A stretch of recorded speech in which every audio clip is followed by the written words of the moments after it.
Shalom, brethren. Today is February 4, Daily Bible Devotion.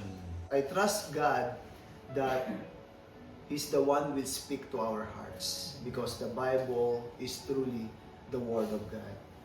So we are doing a Book of Matthew series. Our scripture for today comes from Matthew chapter 7, verse 3 to 5. So let me read it.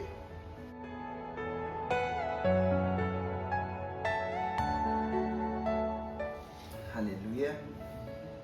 Why do you look at the speck of sawdust in your brother's eye and pay no attention to the plank in your own eye?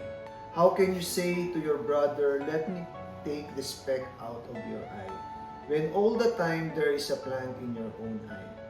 You hypocrite!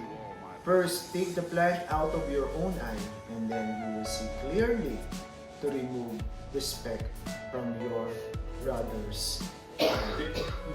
Thank you for your word, O Lord. So in this passage, Jesus names something painfully to human. How easily we spot the flaws in others while overlooking our own flaws. The image is almost humorous. A person obsessing about the speck of sawdust while carrying also a plank in their own eye. But the message cuts more deeply because judgment often feels righteous when it's aimed outward.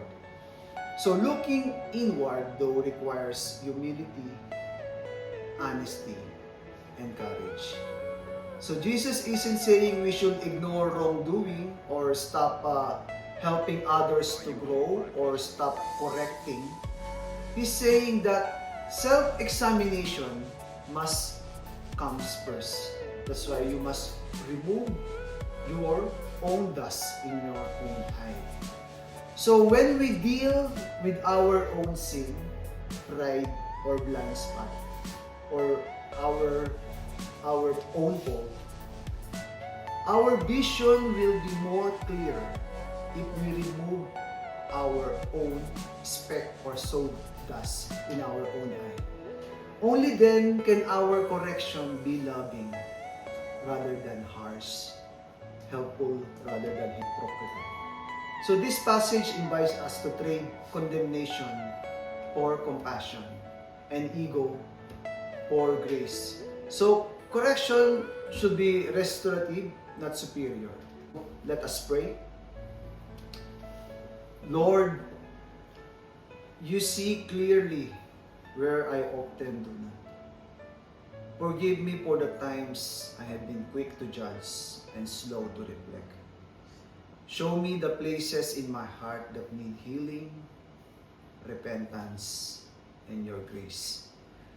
Remove whatever blinds me, pride, fear, or insecurity, so I can see myself honestly and others compassionately.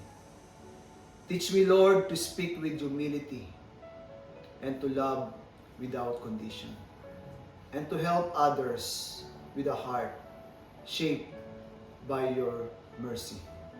Lord, and I pray that remove any hypocrisy